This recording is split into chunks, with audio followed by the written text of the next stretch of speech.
Well, first off, I wanted to start off with the new single "Sweet Spot." Mm. Um, how did that tune come together? And was it always the plan to have everyone take a turn doing the lead vocal on that? Let me think about that. No, that was not always the plan, Hmm. or in my mind, nor was the exact timing of it the plan. It just happened that way. I mean, I would say Graham wrote Sweet Spot Hmm. um, for the most part, and or he started Sweet Spot, let's say. And Yeah. Graham has a lot of songs that he's started that are just kind of working their way through the Steep Canyon Rangers kind of arrangement machine that he's given to one person or another. And he has a lot that he hasn't given to us, I'm sure, as well. But that was one that had started kind of making the rounds. Come to think of it, I want to say from the very beginning, Graham pictured that with different people singing different voices. It may be. No. I don't know. You know the way this band processes songs. I mean, at this moment, they almost every single one of them comes from Graham. Okay. Um, but they may come straight from Graham and go straight to the stage. More likely they're going to go through one or all of us, and we process it, and it turns into this, it turns into that. Yeah. Somewhere along the line, I want to say it was early on, one of us had the idea, let's do different verses. And then with Woody leaving the band, it also became like we went into the studio and recorded that single because Woody was leaving the band. And I'm not sure we really knew why we were doing that, but we just thought this is an intense moment for us. Let's go record stuff. Yeah. Yeah. It's Yeah. yeah, kind of your own. All right, this is our comfort zone. This is our soothing blanket, so to speak. Let's That's what we do. Yeah. It was soothing and also a little exciting because if there's something that can like really put some juice emotionally in some song or some recording session, it's almost like let's harness this power while it's potent. Oh Um, wow. hmm I I never think thought of that, but that is an interesting take on it. Like, I think okay, it was a little of that. let's take advantage of our emotions in the moment, kind of thing. And we did, and some of the lyrics that came out expressed that because in the end we all did contribute to that. Woody, basically wrote one of the verses. My wife and I wrote one of them. Graham Hmm. edited all of them. Um, I want to say Mike Ashworth maybe wrote one. And then as far as who sang what, we did that the way we always do things in the studio. We just kind of jump in and produce ourselves and let it fly. And it's interesting that his leaving was the impetus for it because it's such an optimistic song. It's not, Yeah, it's not a sorrowful song. right. Um, and I don't know, in that way, was it kind of a pep talk for yourselves? I'd say so. I'd say so. I mean, we're like, we've been pretty glass half full about the whole situation of Woody leaving. And they're strangely, I mean, I don't know if we're just trying to make it this way and look at the bright side of things, or if it is this way, or if there's even any difference. But there's a lot of optimism in it. I mean, Mm, there's optimism of Woody, who's we're all very close, and so there's this optimism of Woody, like making a change that he knows is a right change for his life, and we love him so much, and so there's an optimism in that, just knowing that somebody that we care about so much is making a huge change that's going to be really positive in his life. That's optimistic, and then I mean, it's hard to put them into words, but there are new optimisms about just us changing really drastically, really suddenly, and yet having the stability and more than enough kind of uh, goodness and talent and skill and stuff to just keep trucking on and to keep trucking on in a kind of a new way. hmm. Optimism in that as well. But yeah, and it's also interesting because going back through past interviews, that's a lot of what Graham and the other guys said at the time that you joined the band. Hmm. And then, change in personnel so it's interesting that now you're seeing this from the other side of things. Um, and well, that makes me wonder. First off, in anticipation of whoever may join in the future, what is it like to join this band? Hmm. Well, it's really nice to join this band. It's really good to join this band. I think that's true of most anybody, in that it's a really good band, and it's a successful band, and there's that's good. And then the band has a what seems to me to be a unique, um, really natural, organic family kind of thing. I mean, the band's been together forever. Mm, Like, there are people around who have just been around forever, and it's. I mean, I don't think wholesome is quite the right word, because it's not. Not that it's not, but it's like there's just a lot of goodness, mm, a lot of goodness and belonging in it. So it's good to join this band overall. On the downside of joining this band, it's like I think it can be a pretty steep learning curve. Um, mm, you're entering a culture that's really, really well established that you're not a part of. So I mean, it's just like decades and mountains of inside jokes and subtle understandings of everything, of the way that the mm, organism operates. So that can be difficult, I think, potentially. And then musically, that the music, there's a lot to the music. In a way, it's really complicated because it's really highly arranged. mm, For yeah. a band like this, it's more highly arranged than I feel like most bands like this. As in, if somebody sits down and teaches me one of these songs, as they did, they would say, "Oh, it's easy. It just has these chords in it. And it's easy." And then when I studied it myself, I was like, "Yeah, it has those chords in it, but they go this way in the first verse, and then you flip them around backwards in the second verse. Stop right here." And then in the third verse, it does the whole thing the way it did again, but no drums. Right. And you do this, and you do this little lick, and then the fourth time, it's just like constant cues, and more chords than they think. You know, it's Hmm.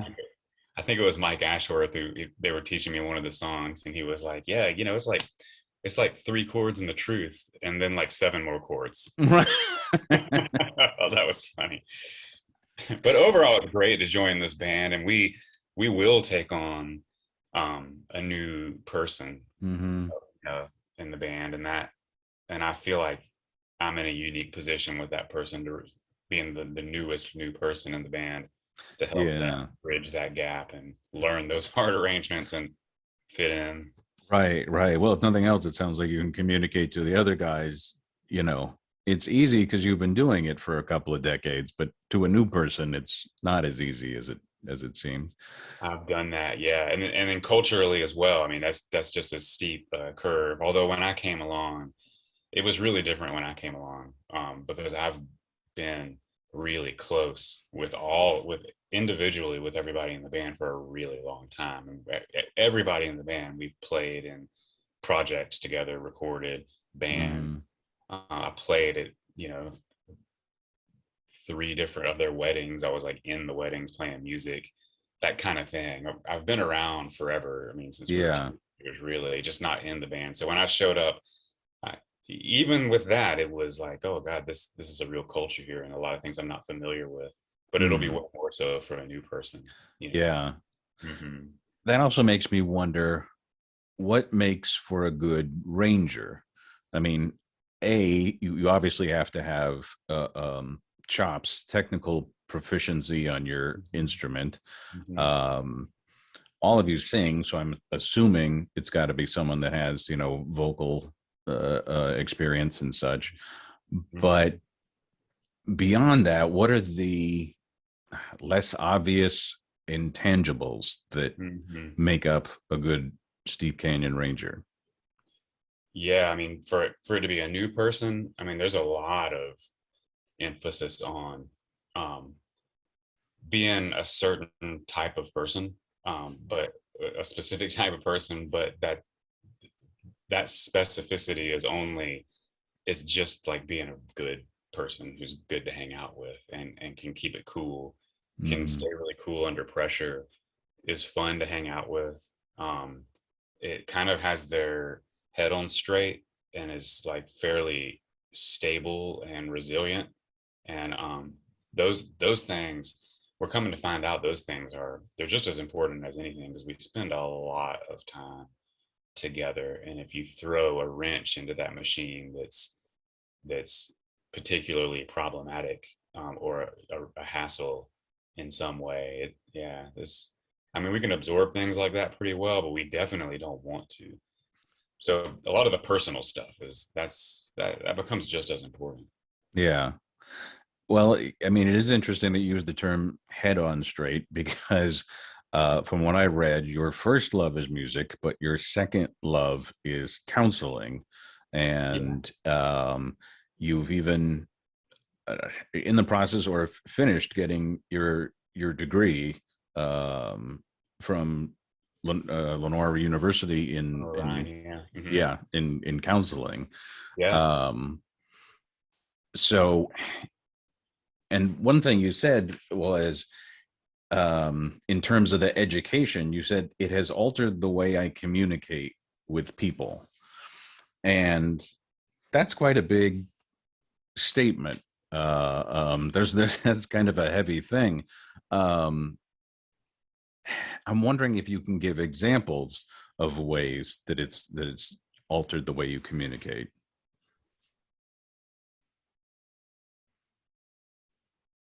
In regard to counseling, Yeah, psychology, or as it even as it pertains to music, or you just know. and music and every day. Yeah. Yeah. Off the top of my head, I mean, being a good counselor, one of the really important things is,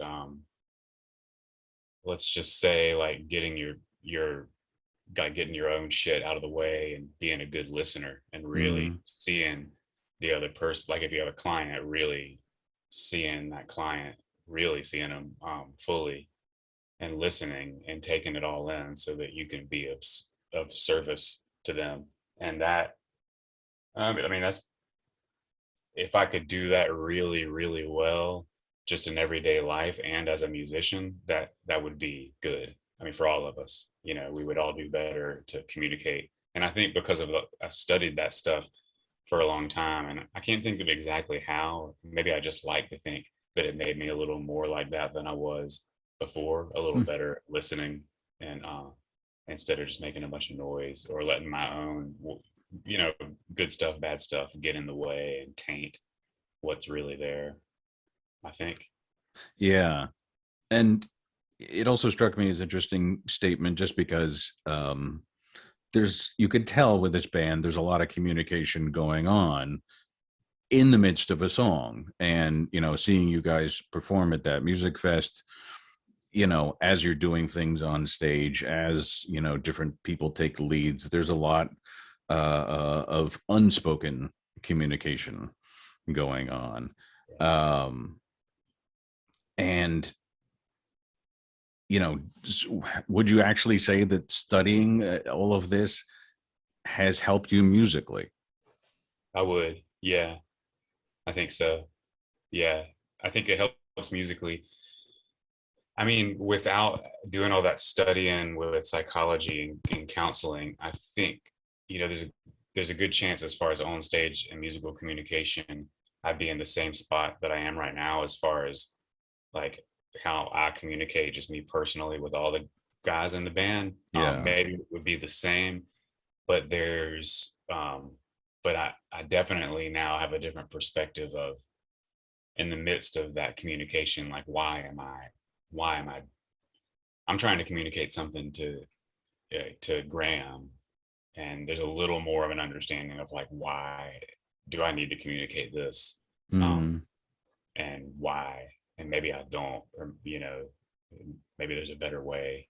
Um, you can get little selfish, sneaky, like insecurities or defense mechanisms, or like those things can be sneaky and undetectable. And I think I'm a little better at detecting them now hmm because of all that. And so I think it maybe changes what I communicate and how much I communicate maybe makes me a little more of a receiver, you know, than if I want to change the course of action in some particular song, you know, I have more and more faith in my like motives for it because Yeah. it's going to serve the greater whole, or it's going to make somebody feel really good, or because it's going to make me feel really good or whatever.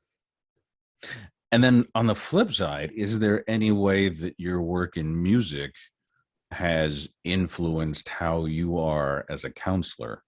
Definitely that, no question. Yeah, I mean, I'm a musician. I'm a lifelong musician, and I've been pursuing that really heavily since I was, probably 14, 15, I'd say, is when I really, really dug into classical guitar.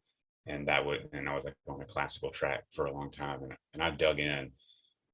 So, I mean, it's more kind of in my core, as far as training and lifestyle, the music thing. And it definitely, when I was studying counseling in school, yeah, there was a lot about music that informed the way that I approached that. I'd say most importantly, that I've been teaching lessons, music lessons.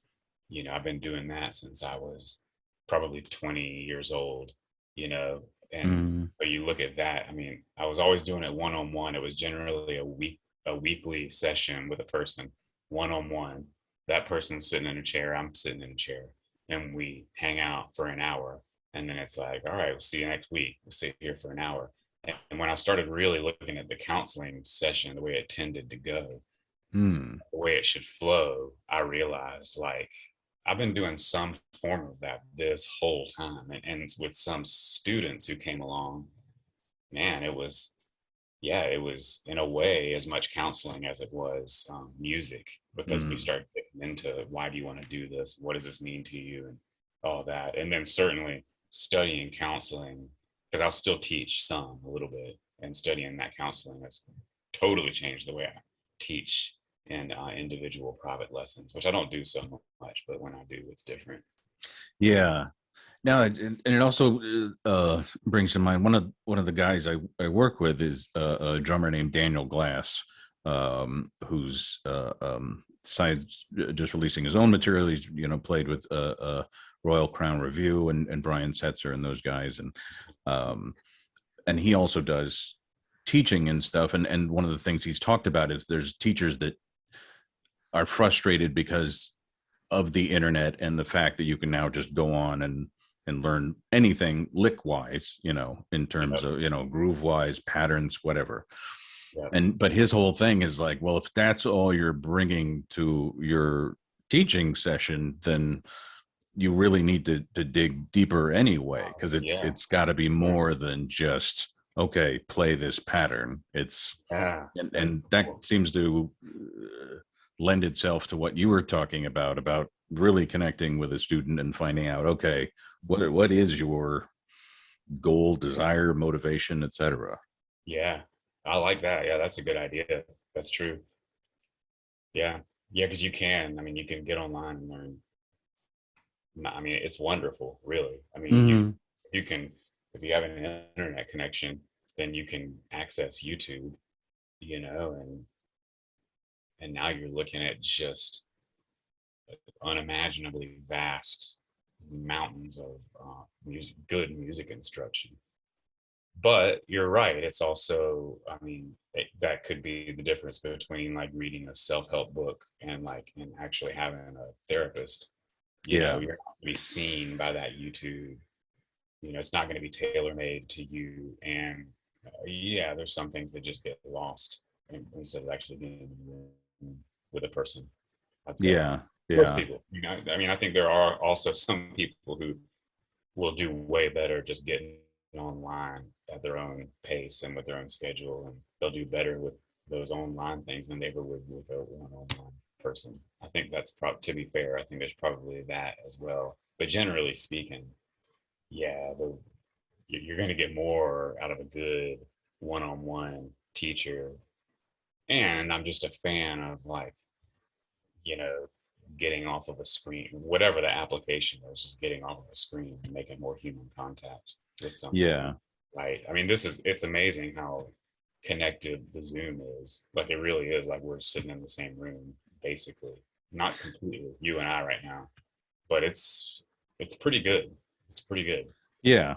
Mhm. And full disclosure, my current therapist does not live in the same city that I live in, so this is how we do our therapy. And it's, I love the fact that, like, even during the pandemic lockdown, I still had access to those therapy sessions, and it was still maybe not as good as in person, but still really high level because it was still Pretty that good. one-on-one.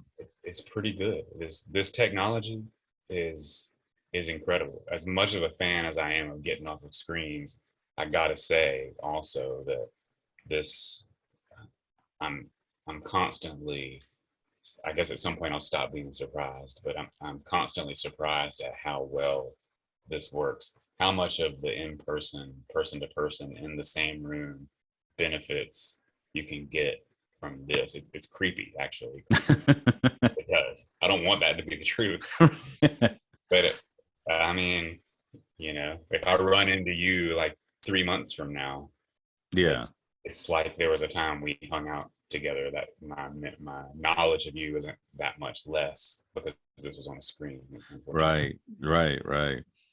And then, and then the interesting aspect of this is because, again, there's all this technology and such, and streaming of your music catalog and such, but the upright bass is a humongously organic Yeah. instrument, and I talk mean, about going back to old school, back to basics, and things of that nature. And but it's, I'm curious what drew you to that instrument in the first place, because it's massively cumbersome, got to mhm. be a humongous pain in the ass to travel with and things of that nature. And so I'm wondering what what made that love connection for you. Well, full disclosure, first of all, what drew me to the bass, first of all, was that I had a bass. I had bought one from a guy for really cheap. I owned the bass. And I bought it because it was really cheap and I had the money and I thought, okay, I'm gonna have a bass in my house. And then not too long after buying that bass, the band Town Mountain, you know the band Town Mountain? They're from Asheville. I They're know the like a name. band. Yeah, they're a great band. Well, wait, many years ago, when Town Mountain was first forming, they needed a bass player for a tour they were doing. And I knew those guys and they knew me, and I had a bass, and they were like, well, you have a bass and you're a good musician. Why don't you come play bass with us? So I mean, I can't say that I was really drawn to it because I loved it necessarily. It just, uh, the instrument presented an opportunity to tour around with some guys that I really liked in a Mm. cool setting. So there, the bass allowed me to then, like a couple weeks later, I was in Colorado with these guys having a great time and touring and playing. And then I stayed with that band and continued playing bass. But I was always a guitar player. That's always, I put so much of my life into that. It wasn't until a little ways into joining this band, Steve King Rangers, I like that I really, really fully took accountability for, like, okay, I should devote myself more to specifically this and really do what I need to do to turn myself into a really good bass player, as good as I can be. Wow. Well, that's kind of fascinating. Just, because you would think you would have to have had that perspective before even getting in this band. Yeah.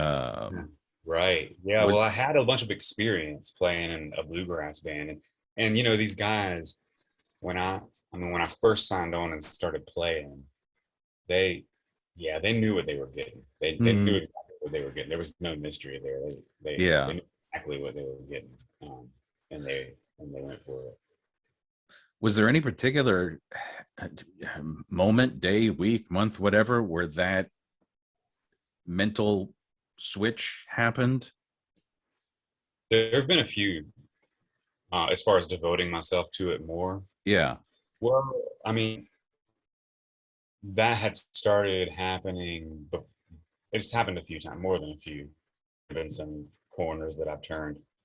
Before joining the band, I had I had I was working as a musician but not touring with any bands, and I was putting together bands around Nashville for just for like one night things for different little events, Mhm. weddings, corporate events, whatever. And I was putting together bluegrass bands. And as it's a lot easier to find guitar players than it is bass players, I found myself playing a lot of bass.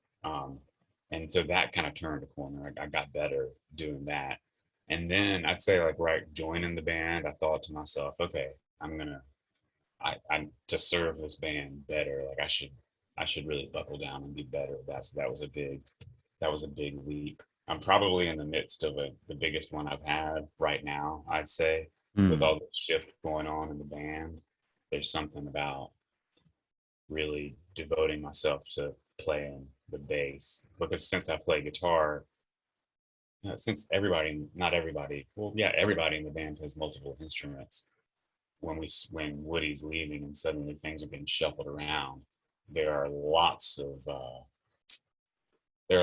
options as to how the band can reconfigure all these Mm. different configurations. And some of those configurations have me playing guitar, which is, what I always loved, right? Which, and I got really excited about that. And then as it plays out, it starts looking more and more like the best way for this band to be going forward was me playing bass and not guitar. And there's something about that knowledge that gets me really excited about a new commitment to upping my game again Mm. on the bass, and I am right now. I think I'm a better bass player right now than I ever have been.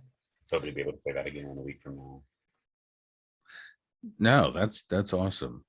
And with the most recent album, Arm in Arm, addition to the singing and playing, are listed as composer um, Mhm. in the liner notes. And and it's interesting because I've heard about a number of like bassists who become producers because not to knock the other instruments, but bass really tries to listen. Bassist players Mhm. tend to listen to the whole kind of thing. Yeah.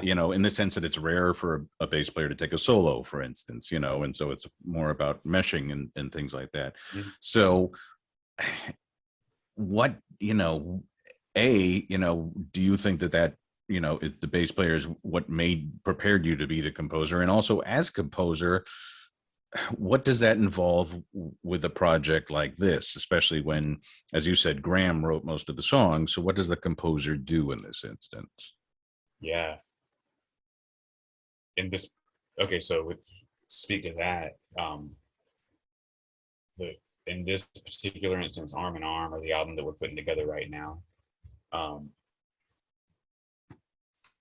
it doesn't so much have to do with being the bass player or the banjo player or the mandolin player or whatever, but how that works right now as like composer arranger is that this album, Graham will almost certainly have written every song that's on this next album, right? It's like he's the source of the songs, but his whole life as a songwriter has been almost completely with this band, so it's almost like this band. I mean, I'm speaking for Graham here. I can't say this with 100% certainty, but to some degree, this band can become like part of his songwriting process. It's like you Mm-hmm. can take something so far knowing that it's going to get picked up or changed by somebody else. He can take really raw ideas, even that aren't fleshed out at all, and just throw them out to the band and things happen. That's usually not the case. They're more well formed. But he brings songs into the band with like a really admirable open mindedness and flexibility so that he brings it and it's this, and suddenly it turns into that, and he seems to be okay with the lyrics changing and all that. Mm-hmm. So right now, specifically, composer, arranger, it's like it's really taking Graham's songs and and trying to impact them as much as possible. And I'd say however it is that I'm listed on Arm in Arm, it's like if there's a particular song, there is actually a particular song that I'm listed as like co-writing on, Hmm. and that's because my impact on that particular song just became so great. It was Graham's song, that Everything You Know. Graham Oh, wrote that, you know, um, but he brought it to the band, and I loved it, especially maybe let's say, and I came up with some different words and or talked to him a lot about the meaning of it, changed some chords, spent a ton of time with it to the point where when it came down to giving credit for who wrote what, that was just Graham saying, okay, yeah, Barrett co-wrote this song. And I hmm. guess I did, I guess I did. That might be kind of generous of him. He wrote it, and I did a lot to it. But it's yeah, as a collaborator, that's what it is. As a Hmm. collaborator. I mean, I do write music, and I even write songs, but I'm not contributing to this album so much. Like my true voice and what really comes out of me is like, yeah, I'm better in this band. I'm better as a collaborator and helping other things along than I am, you know, if we just went with everything that comes straight out of me, then the band would sound a lot different. Yeah. And that would be right for the band. It would all be like probably kind of depressing. Yeah. And but I don't know, and it is fascinating how much you guys do collaborate. I mean, because it's another thing that comes up again and again in interviews. As Mhm. opposed to say those singers songwriters who just bring stuff in to their band and go, all right, here it is, um, and it would be in the co-writing credit case, I'm guessing the original demo maybe of the tune and the finished product, it would be fascinating to hear the two of them back to back, because I'm guessing you would notice a distinct difference. Definitely. I mean, there are some that remain similar, and honestly, there are some. I mean, our ideal, it seems, studio situation is that we come in really, really prepared to the studio and we just have it down and we can do it. And we make some changes. They're in the moment. But ideally, there will be at least a song or two that we haven't put any time into really at all that we can just bring in and record right there. Mm. Kind of like, real, like the way like Bob Dylan or Miles Davis or in that Beatles documentary, the way an idea just came in and actually got processed right there on the spot in the studio. And we did that with the last album. There are at least two of them that we really had not worked on very much. And but most of the time, if you take the original demo, like some little voicemail that Graham sent to one of us, and then Yeah. you hear the fun, what now that song is on the stage or on an album. Yeah, they can. I'd say they tend to be very different, totally Mm. different feel, different tempo, different message, different lyrics. You Hmm. know, which is fun. That's fun. And that's one of the magic things about this band in particular, specifically how it collaborates in the song processing department. It's really, Yeah. really fun to do. And yeah, and in terms of collaborating within the unit, but also it's been fascinating delving into how you guys collaborate with others. And Mhm. for instance, this band has done a lot of stuff with symphonies.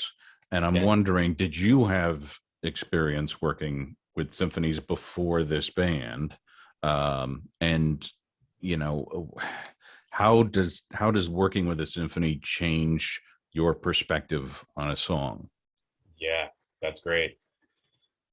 Um, I mean, I had a whole kind of like classical music past life, you know, but as a um, but as a guitar player, classical guitar player, I didn't have any I didn't have any experience playing in front of a full symphony orchestra. I mean, classical guitarists do that. That is something that happens, and there are symphonies, concertos, guitar concertos. Those do exist. I just never actually did one. But they tend to be really, really difficult and hard jobs to land and to like justify doing that thing in the first place. I never did that. I mean, I played a lot of like chamber music, small orchestras, and guitar quartets. I mean, like tons and tons of those, but never until ironically playing with this band did I get in front of a full symphony. And it's cool that it's that we do that, and we do it because I mean the whole concept was introduced to us because somehow that crossed Steve Martin's path. You know, Yeah. I don't know. This was before my time, so I'm not sure what the impetus for that was. But playing with the symphony and having a chart written out for some song specifically for stuff with Steve, that's how that started. But we, before I came along, and then after I came along, we took that idea and ran with it. We looked around and said, "Well, wait a second. We can pay this guy to come up with a really good arrangement for a symphony orchestra of this song that we have. We pay him, then we get the charts. And if we have enough of them, we can actually contact symphony orchestras all over the world, potentially, certainly all over the country. And, Hmm. and that becomes this whole other thing we do. And it's really cool to do. And yeah, I mean, even though I do have this classical music background, I'm I'm not the one who, when we step into that concert situation with the symphony orchestra, it's Nikki who's our, because Nikki really, I mean, he's way more accomplished than I ever was in the classical Mm. music world, way more knowledgeable, and he played with a bunch of symphonies as a violinist. So he's the guy who communicates. He's the guy like, looking over the conductor's shoulder and checking out the score and making dynamic changes and stuff like that. I mean, maybe I do that every once in a while, but I'm not half, I'm not a tenth as adept with that as Mickey is. Okay. Okay. And it does change the songs. I Yeah. mean, for one thing, when we go to songs change over time so much for us that one difficulty is when we make a chart for a song, it's a chart made for that song as it existed in one point in time, and then it's frozen that way. So you flash forward a couple years, and that song now when we play it is really different. We've added a bar here, or added a new verse, or changed this, changed that, and we have to like rewind back to that frozen moment where that chart was, and Oh, real way it used to be in the past. right. Um, Right. yeah, yeah. Oh, wow. I never thought about that. But yeah, it'd be like, okay, what version are we playing this evening? And Right. because That there's was so the many incarnations of a particular tune. Yeah, I never thought about that as an extra challenge. Uh, not only knowing the song, but knowing all the different variations that you guys could choose to play on any given night. yeah, yeah. There's a lot of material, and that material changes constantly, Hmm. And which then makes it fun. this thought just occurred to me. So, I've been to a number of shows where, let's say, the band is doing the full electric thing, and then they'll get together for like an acoustic set, and the bass player will bring out a double bass. And um, just saw Bare Naked Ladies at the Red Hat Amphitheater, and they Ooh, did that. You know, great. brought out a double bass and stuff like that. Yeah. But you stayed with it constantly. And I'm wondering what advantage does an upright bass have over, say, a bass guitar? Yeah, right. That's a good question. You know, I mean, in my case, it's just the instrument that I play. Like, I don't even own an electric bass, a bass guitar. Hmm. I don't have one. I think the it tonally it's different, you know, and it's in its way, it has more like meat and body to it. Hmm. There have been times where we've talked about having an electric bass in the band for certain songs, and there would be a lot of benefit to that. I mean, when I have picked up electric basses and messed with them as much as I have, I mean, they have qualities that mine doesn't have, you know. But for me, I mean, it's more just like it's what I'm accustomed to, and what I don't like playing electric bass that much. I guess I would Hmm. get used to it if I had to. If they said you have to play this, then I would do it and maybe come to love it. but as it is, that I like the big upright bass. And there's something also I would say about the band was such a staunchly traditional band for so long, traditional bluegrass band. Yeah. And then once Ashworth joined, was playing drums, and Graham's writing was changing, and then when I joined, we there's so much that's moving us away from the tradition of bluegrass that for me, having an upright bass in the band is one thing that keeps us kind of anchored in traditional bluegrass. Maybe it's just even just the visual of it. Anything that keeps us somewhat tethered to that world, because that's like at our heart, that's what we are. We still are a traditional bluegrass band, Yeah. but any respectable bluegrass traditionalist is going to look at our band and be like, they're not.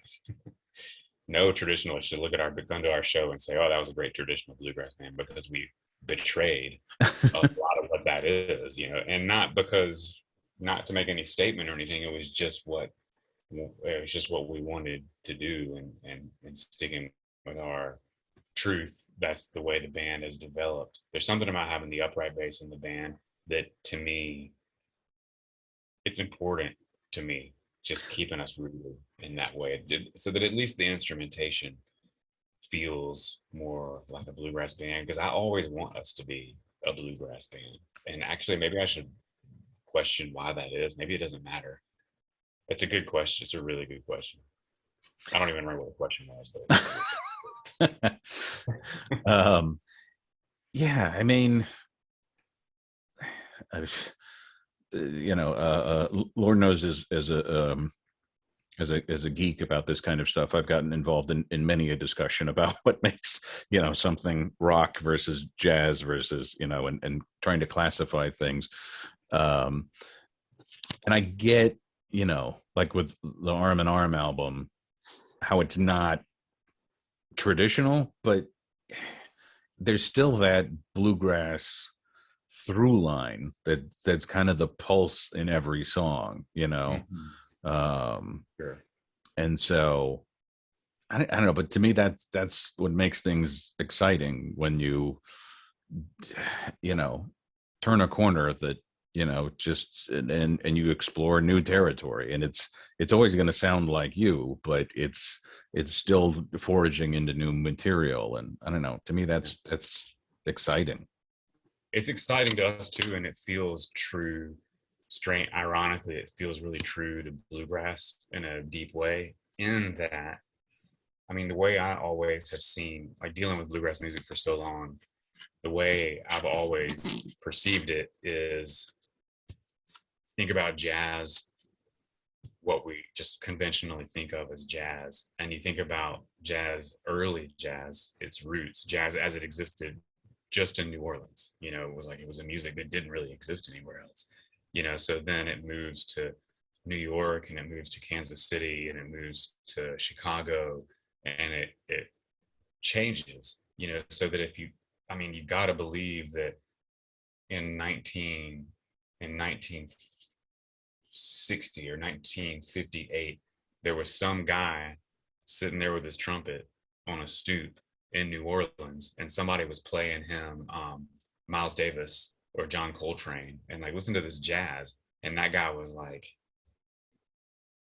that bullshit is not, that is not jazz. It's not jazz. But then you flash forward to today, and who would ever hear kind of blue and not call it jazz? It absolutely is jazz to us. So so and when you compare that to bluegrass, you think, oh wait, if that traditionalist in New Orleans, my hypothetical trumpet playing traditionalist, had his way and jazz never changed, it's just like this artifact that it never would have been what it is. It would never would have survived. It would just die and be in a museum somewhere with maybe some archaic, preservationists doing it. Now, that said, I'm really glad that traditionalist is around, because he passes on the tradition, and that traditional jazz survives, and it's something different. So when you look at bluegrass, it's like, if bluegrass doesn't change, it if it stays in the form of like the Stanley Brothers and Bill Monroe, and then maybe Flatt and Scruggs, yeah, well, Flatt and Scruggs. If it stays in that form, then it dies, and if it Hmm. changes, then it survives, and we're a part of that change, you know. Yeah, yeah. I still want the traditionalists to have their way, and I want the pure, like I want to go to a bluegrass festival and hear somebody kick into some Flatt and Scruggs and have it be the way that it's supposed to be and do it really, really right. And Hmm. incidentally, that's what we do when we're like warming up to go out on stage. It's like all Flatt and Scruggs, you know. But I also wanted to survive, you know. So when people complained about Newgrass Revival or Nickel Creek or Yonder Mountain String Band or Steep Canyon Rangers, you know, I get it, and we're a part of that evolution that will, in time, be the survival of this American string band form that we maybe will still call bluegrass, just like Chick Corea is jazz. You know, Right, right. Or I like I recently interviewed Michael McDermott, who's the drummer for Joan Jett and the Blackhearts, and she released an acoustic album. And you know, it's like I was talking with him. I'm like, it's acoustic. I said, but it's still punk. There's no distortion, obviously, or any of that kind of thing. And he said, yeah. He said, you know, to me, he said, punk is just it's still the attitude that you yeah, bring to a song, you know, and I would say, you know, that backs up what you're saying. You know, there's a bluegrass vibe that even if it's done in a non-traditional manner, it still has that essence to it. I I think that's true, and yeah, and it gets into, I mean, as you're assessing and categorizing and naming things, you know, if somebody wants to come along and say that Steep Canyon Rangers is bluegrass, then I say, cool, great. And if they want to say it's not bluegrass, then I'll say, well, yeah, that's fine too. Not neither of those perspectives are going to have that much impact on what we do. Yeah. Very, maybe a little bit, but very little. We're still going to be like, especially in these moments with so much change going on, we're very much like just trying to find what we think is what we think is exciting, and or beautiful, and or like connective with people, and then pursue that really directly, you know. Yeah. Turns, if it gets called this or it gets called that, I'm not saying that doesn't matter, but it doesn't matter that much to us, you know. And I hope that we'll still, I like the idea of us being locked into the bluegrass world still somehow. But if then somewhere down the road we're known as an Americana band or a rock and roll band, or that would be okay. I think I And wouldn't lose then sleep over it. I mean, and then along the lines of influences and inspirations and such, for the North Carolina Songbook album, uh, you took the lead on the cover of James Taylor's Sweet Baby James. Mm-hmm. And it kind of made me think about what you talk about with joining the band, where they say, oh, this is easy, you know, and, you know, they teach you to. I'm just curious because it sounds like it would have been easy. Your voice is in his range and that kind of thing, and it's uh um you know, not a lot of intense instrumentation, but to do it well, it seems like, I guess what I'm wondering is, how is it wrong to assume that that's an easy song to cover? What are the challenges in doing that well? Well, right off the top, James Taylor is one of those writers who's like so popular and so familiar that you, like, let's say you're just picking up a guitar and learning to play and you want to play um, Sweet Baby James. There are just more it's more harmonically complicated than you expect it to be, and that's true of like the Beatles and Stevie Wonder and Paul Simon, but not really Bob Dylan. You know, it's that, and that's not good or bad. It's just harmonically complex, or like in layman's terms, it just has a bunch of chords in it and a bunch of Hmm. different chords. And so right off the bat, that's true of Sweet Baby James and a lot of James Taylor songs. They come across as something that's really folky, easy listening, and then they're harmonically more complex than you think they're going to be. There's that. And Mm. then, I mean, it's a great song, you know? So I think that a challenge becomes, I mean, at least for me, playing that one over. I played that song and sung it for like my whole life, and thought about it, thought about it, changed the way I thought about it, what's going on in that song, what's beautiful about that song. So I think that, you know, our version of it was driven by those questions having been asked a lot and answered a lot. So that when it comes to the moment of actually singing that song on a stage at Merlefest, that's like the culmination of a lot of wonderings and Mm. processing and feelings and a lot of things that just culminated to that moment. And we played it the other night, actually, last weekend for the first time in a long time, Yeah. and it was like doing it all. It happened again. It was beautiful in a different way. I remember thinking 3/4 of the way through the song, like, oh yeah, this is really really powerful and beautiful in this way, and I should try to remember what that is. But more importantly, I should remember like what the next line is. So I'm trying to now I've forgotten what that thing was. So Right. hopefully it'll uncover again when we perform it again. Yeah. Yeah. No, that's really cool that you can still find stuff, this many years later of hearing the song and performing the song. It's still. Yeah. Yeah. I mean, partially that's a matter of perspective. I mean, you know, if we're all living our best, then we can do that with anything, no matter how simple or complicated it is, right? There's that. And then also there's something to be said for just like really kind of transcendentally good, amazing writing with a writer like a poet like him, or like Hmm. Paul Simon, or like Bob Dylan, any like, or Towns Van Zandt, whatever, like really, really great poets, singer songwriters. And I find with them that like I mean I can't get to the bottom of uh, you know, Bridge Over Troubled Water. And no matter how hard I try, it's just like every year it changes. Every decade, I'm like, oh my god, this about heroin? Is that what this has been about this whole time? And then next year, I'm like, God, you know, it really does not matter at all what this song is about. And I just love Sail On Silver Girl, Sail On By. Like, Yeah. I thought about how gorgeous that is until this, you know, it just keeps, a lot of it's just great writing, you know. Yeah. Yeah. Yeah. Cool. Well, that covers all of my stuff. Is there anything we didn't cover that you want to talk about? No, no, it's just Okay.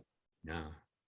I enjoy these things. So it's just cool to sit and talk with somebody who's like actually interested, you know, because yeah, I'm living it so much, and so it's fun to talk about with somebody who communicates really well, you know. So like, yeah, no, that's all. I'm good. There's nothing else I feel like I need to say in particular. Okay. Okay. Cool. Yeah. No, I mean, I could go on like this for days, that Yeah, kind of. yeah, me too. Yeah, I love talking about music, and especially about this band because I'm so, you know, there's, you know, it's like my favorite band in a way. You know, I Yeah. know more about it than any other band, that's for sure. Right. Right. And again, speaking of that, there are tons of layers within, all of these, songs that you guys put out that just, it's like, oh, well, there's a different way of looking at it. And that's a different way of looking at it. Um, and so, I think I don't know that a successful song has to have that depth, but it makes it more interesting to come back to sometimes again and again. Well, it's a credit to Graham, like just as a songwriter, and then just to Graham's personality that he is so open and flexible with it all. Because you know, it's one thing to change the chords or the keys or the feel of the song, but you know, sometimes the meaning will take off and change. The meaning of the song will be something different. Like we're in the middle of a song right now that has been knocking around for a while, and I started making some sense of it. It'll be on the next album, and I made some really good sense of it, and like really cohesive. Like it's this really cool thing, but it's really dark. It's like really dark, and it's kind of intense, and everybody was way into it, including Graham. And then just sometime over the last few weeks, Graham was like, you know what? I think we need some happy songs on this. Now, let's take that one back to where it was, and then go come up with a version of it. So that is to say, like, yeah, the meaning changes a lot, like Bridge Over Troubled Water. Like, whatever the meaning changes as you go on. Graham's songs often are like layered and complex enough for that meaning change to happen.